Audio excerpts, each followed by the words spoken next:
பயங்கர ஒரு heart ஒர்க்கிங்கான food delivery பாயா work பண்ணி நிறைய ஸ்ட்ரகிள்ஸ் எல்லாத்தையும் தாண்டி இன்னைக்கு ஆன் ஸ்க்ரீன்ல ஒரு சூப்பரான அவார்ட் வாங்கியிருக்காங்க. அந்த ஒரு டெடிகேஷனுக்காகவும் அந்த ஒரு ஹார்ட் ஒர்க்காகவும் ஒரு பெரிய பெரிய கைத்தட்டல் கொடுத்துடலாம். அண்ட் உங்களோட உழைப்பு தான் இந்த அளவுக்கு உங்களை கொண்டு வந்திருக்குன்னு நாங்கள் நினைக்கிறோம். ஸோ இந்த ஒரு டிரான்ஸ்ஃபர்மேஷன், இந்த ஒரு growth எப்படி பார்க்குறீங்க? சந்தோஷமா இருக்கு. இன்னும் நிறைய பண்ணணும், இதோட நிறுத்திடக்கூடாது. ஒரு 9 வருஷம் போராடி இருக்கீங்க இல்லையா, சினிமாவில் இல்லை சம்திங் மீடியாவில் ஏதாவது ஒரு சாதிக்கணும் அப்படின்னு சொல்லிட்டு. அந்த 9 வருஷத்தில் என்னைக்காவது நினச்சிருக்கீங்களா, ஏன் நம்ம இவ்வளோ போராடணும், பேசாமல் வேறு ஏதாவது ஒரு வேலையை பார்க்கலாம், இல்லை வில் கெட் பேக்?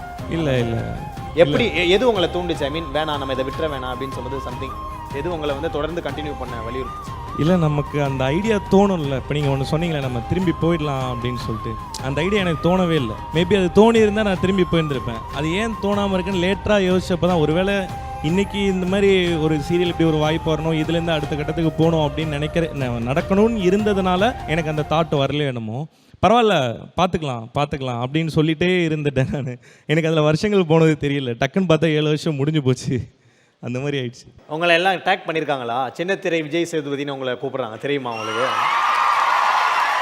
இல்லை, நீங்கள் பேசுகிறது, உங்களோட பாடி லாங்குவேஜ், நீங்கள் இப்போ வந்து சடனாக பண்ணாது, நீங்கள் பதில் சொன்னது கூட இப்படி தான் இருக்குது. அது உங்களுக்கு டேக் உங்களுக்கு சொல்லியிருப்பாங்க, நிறைய பேர் வந்திருப்பாங்க. ஸோ அது எவ்வளோ ப்ரௌடான ஒரு ஃபீலிங்காக இருக்குது. முதல்ல வந்து வருத்தப்பட்டேன். ஒரு பெரிய நடிகர் கூட கம்பேர் பண்ணுறாங்க, நம்ம யூனிக்னஸ் இல்லைன்னு வருத்தப்பட்டேன். அப்புறம் சில பேர் வந்து அதை எடுத்து சொன்னாங்க. என்னென்னா, இல்லை நீங்கள் வந்து அவரை காப்பி கேட் பண்ணுறது மாதிரி இல்லை. ஸோ அவர் வந்து அந்த நடிகர்கள், சினிமாவில் இருந்த நடிகர்களில் அவர் தனித்து தெரிஞ்சார். ஸோ அந்த மாதிரி உங்களுக்கும் ஒரு இது தனியாக தெரியணும் ஒரு சில பேர் மண்டையில் ஏற்றி புரிய வச்சாங்க. அதுக்கப்புறம் அது ஹாப்பியாக ஆரம்பிச்சிருச்சு. அது அவர்கிட்டே போய் சொல்லியிருக்கேன்னு சொல்லிட்டு நிறைய பேர் வந்து சொன்னப்போ, ஓ அப்படியா, ரொம்ப சந்தோஷம், அப்படி தான் இருந்துச்சு. எஸ். அண்ட் கோமதி பிரியா, நீங்கள் ஒரு சில வார்த்தைகள், அவார்ட் வின் பண்ணியிருக்கீங்க. How do you feel? வணக்கம் எல்லாருக்கும். ரொம்ப சந்தோஷமாக இருக்குது. நான் பிகைன் வித் அவார்ட்ஸ்க்கு லாஸ்ட் டைம் வந்திருக்கேன். அப்போது நான் எதிர்பார்க்கவே இல்லை இந்த மாதிரிலாம் கிடைக்கும், எனக்கு தமிழில் ஒரு சக்ஸஸ் வேணும், இந்த மாதிரி ரீச் வேணும்னு தான் எதிர்பார்த்தேன். அப்போது எனக்கு சொன்னாங்க, நெக்ஸ்ட் இயர் நீங்கள் கண்டிப்பாக வாங்குவீங்க. நான் அப்போ கொஞ்சம் டல்லாக இருந்தேன், கொஞ்சம் எல்லா சீரியலும் முடிஞ்சிச்சு, கொஞ்சம் பிரேக் டைமில் இருந்தேன். சரி, இந்த டைமில் கூப்பிட்றாங்களே அப்படின்ற மாதிரி இருந்துச்சு. அதுக்கப்புறம் பார்த்தா அவங்க கண்டிப்பாக பிகைன் விட்ஸ் அவார்ட் வாங்குவீங்கன்னு சொன்னாங்க. அதே மாதிரியே நடந்துருச்சு. Thank you.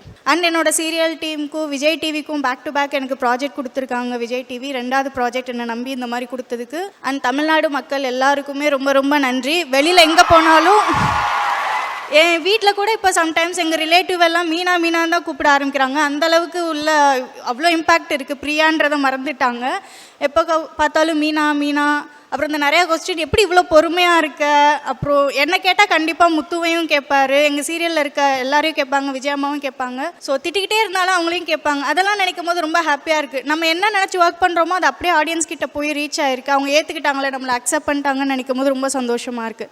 Thanks to everyone. Thank you so much. And இதே ஆன் ஸ்க்ரீன் பார் இன்னும் நிறைய அவார்ட்ஸ் அடுத்து நீங்கள் வாங்கிட்டே இருக்கணும் அப்படின்னு சொல்லிட்டு எங்கள் டீம் சார்பாக உங்களுக்கு. அண்ட் நாங்கள் எப்பயுமே சிறகடிக்க ஆசை அந்த சீரியலோட ஃபேன்ஸாகவே இருப்போம், தொடர்ந்து இருப்போம். தேங்க்யூ. தேங்க்யூ. நன்றிகள் பல. தேங்க்யூ.